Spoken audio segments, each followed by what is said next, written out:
ordinário, como tantos outros caem agora no ordinário, agora no comum. Eu, dentro dessa minha colocação inicial, eu não faço proposta nenhuma, apenas anuncio a minha intenção de, no mais breve tempo possível, trazer alguma proposta de colaboração nesse sentido.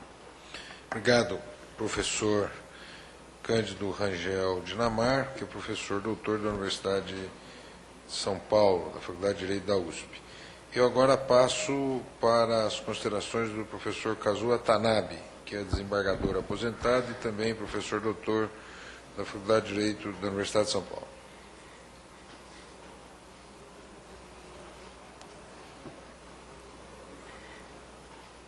Alô. Apenas para, senhor presidente, o professor Dinamarco é professor titular da Universidade de São Paulo. É titulação. Passou doutor também. Não, passou pelo doutor, livre docente titular. Ele é professor titular. Aqui não está bem especificado, mas dispensa. Claro, todos conhecem. Basta o nome Cândido Dinamarca. Exatamente. Senhor presidente, em relação a esse capítulo, né, procedimentos especiais, eu acho que não há muita modificação em relação ao Código atual. Eu concordo com a manutenção da ação monitória, que lá no CBPEG, um centro que nós temos em São Paulo, nós fizemos uma pesquisa sobre a ação monitória em São Paulo. E nós chegamos a constatar que ela é utilizada em grande quantidade. Mencionou-se a existência de jurisprudência do Superior Tribunal, mas mais do que isso, a efetiva utilização a gente se constata na primeira instância. E nós conseguimos constatar o uso, inclusive pelas instituições bancárias. Eu gostaria, secundando o que o doutor Carneiro da Cunha mencionou, eu acho que o Código não pode esquecer da realidade que nós estamos vivendo atualmente. O Código de 73, já ao tempo da aprovação do Código 73, já existia um levantamento, por exemplo, de invasões de propriedade em Pernambuco, né? E o professor Joaquim Falcão, que é diretor da Faculdade de Direito da Fundação Getúlio Vargas do Rio, ele fez um levantamento e publicou um livro a respeito disso. E ele constatou o seguinte, que nessas ações nesses conflitos que são mais políticos sociais, não são conflitos apenas jurídicos, né? O Código de Processo Civil estava sendo utilizado apenas para inglês ver. Isto praticavam-se atos processuais como se fossem atos normais de um conflito de interesse, né, judicializado. Mas, na verdade, era um conflito político, era uma invasão de propriedade, isso na década de 70. E de lá para cá, nós temos esses conflitos em grande quantidade. E eu acho que o projeto não disciplina a respeito. Quer dizer, como citar uma comunidade não formalmente organizada, né? Por exemplo, nessas ações que ocorrem, por exemplo, hoje nós estamos num evento futebolístico importante, né? Mas se houver uma briga entre torcidas, né, organizadas, como o Estado vai agir em relação a uma torcida organizada que não é formalmente organizada? Citar todos eles é impossível. Citar por edital, eu acho que não é o caso. Então teria que fazer uma citação na pessoa dos líderes. Esse tipo de coisa nós temos que enfrentar. Torcida organizada que é organizada, né, professor? Como? Torcida organizada que não é organizada. Se for torcida organizada, é possível fazer isso, mas torcida não organizada, acontece isso.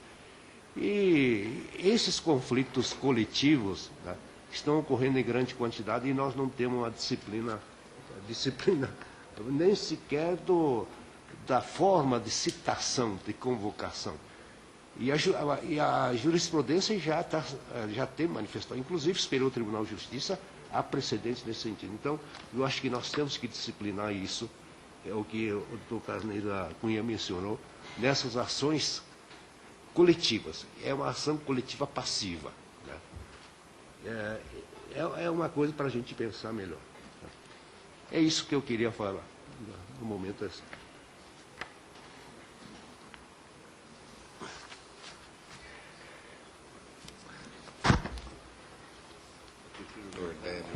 Antes de passar a palavra ao juiz de direito do Espírito Santo, Délio Rocha, quero fazer registro da presença do Caio Leonardo Bessa Rodrigues, presidente da Comissão de Acompanhamento do CPC da OAB do Distrito Federal. Seja bem-vindo. Com a palavra, magistrado Délio Rocha. Eu, na realidade, eu até agradeço, né, a oportunidade que está me sendo conferida, mas eu vim mais para a primeira parte, então eu não me preparei para essa segunda parte, então, em razão disso, né, mas, de qualquer forma, eu agradeço a oportunidade. Perfeitamente. Com a palavra, o deputado Arnaldo Faria de Sá. Senhor presidente, eu queria cumprimentar todos os debatedores e só queria ponderar a data vênia ao doutor Rinaldo, que falou a respeito da intimação eletrônica. O senhor que falou da eletrônica, né? Eu acho meio preocupante a gente fazer intimação eletrônica, porque nós somos parlamentares, costumeiramente, ouvimos, eu mandei um e-mail para o seu gabinete e não tive resposta. Na verdade, o e-mail nem veio, mas ele disse que veio e-mail. Então, na verdade, eu acho que essa questão ainda não está... A questão da comprovação da prova eletrônica não está garantida. É muito arriscado a gente aceitar a prova eletrônica. Acho que a forma arcaica hoje, que é o comunicado para o advogado da publicação, ainda é a forma que dá um pouco mais de garantia. Deixar a possibilidade só eletrônica, eu acho meio temerário.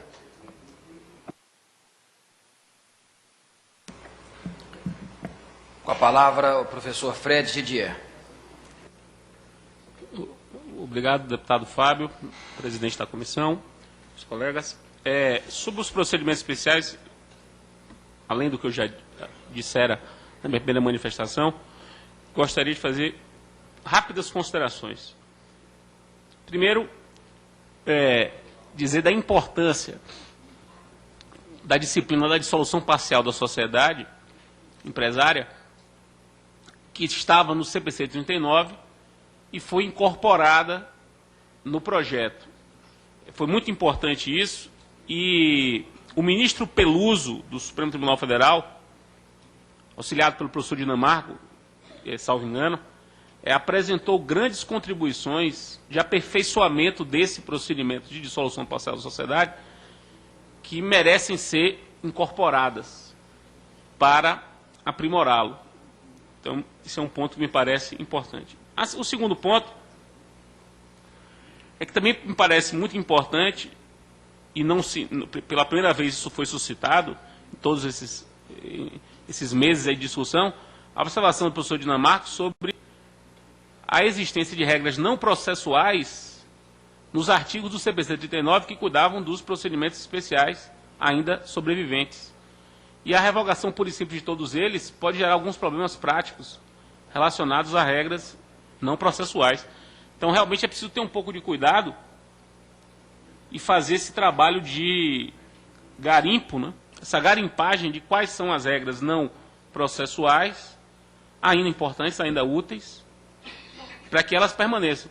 Isso foi feito em relação aos procedimentos de direito marítimo, foi feito com a dissolução parcial, que permaneceu, mas em relação aos outros, não.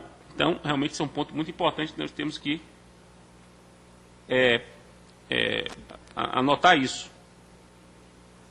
Um ponto que ninguém falou, e eu acho que é muito importante nos procedimentos especiais, o momento é esse, é reconstruir o procedimento da interdição. A interdição, ela é um procedimento que praticamente não foi mexido pelo Senado, só que o procedimento da interdição é de uma época muito que se falava em loucos de todo gênero, né? É a época do louco de todo gênero, dos loucos de todo gênero. Então, é preciso reconstruir esse procedimento. A Câmara dos Deputados já aprovou um projeto de reformulação desse procedimento dentro do Estatuto das Famílias. Um dos capítulos do Estatuto das Famílias era exatamente o do procedimento da interdição, com grandes contribuições. Eu acho que é o momento de incorporar essas contribuições, resolver a questão da legitimidade do Ministério Público, resolver o problema dos casos de demência evidente, como no caso da demência ou incapacidade evidente, como no caso do coma, permitir a curatela provisória, definir a relação da sentença de interdição com os atos praticados pelo interditando até então. Como é que se opera isso uma vez interditado em relação aos atos que ele praticou até então? Isso é um problema antigo que não foi resolvido. Eu acho que é chegada a hora de nós resolvermos isso. Então é um ponto que eu gostaria de registrar e precisa ser alterado. Outra questão, reafirmando o que disse o professor Leonardo Cunha, não há nenhuma razão para nós mantermos a posse do nome do nascituro. Seria até partir da premissa de que nascituro não é sujeito de direito. Isso é uma premissa equivocada. Está completamente em desconformidade com o que se pensa hoje sobre a situação jurídica do nascituro. É preciso eliminar a previsão da restauração de autos, pelo menos eliminar dentro do corpo principal do Código, porque a restauração de autos são procedimentos que só têm sentido em autos físicos. Então, a previsão da restauração de autos tem que ser jogada, a meu ver, para as disposições transitórias, um artigo único nas disposições transitórias que diga o seguinte: enquanto se tratar de autos de papel e houver perda dos autos de papel, aí segue-se o procedimento da restauração de autos. Mas é preciso que o Código, simbolicamente, coloque a restauração de autos como algo transitório e não dentro do seu corpo permanente.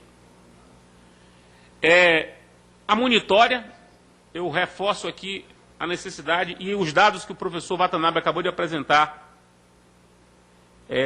são importantíssimos e ratificam uma impressão que nós tivemos desde o início, de que houve uma espécie de prestidigitação de achar que a monitória não existe na prática. Quer dizer, acharam isso. A monitória não existe, então vamos acabar com o que não existe.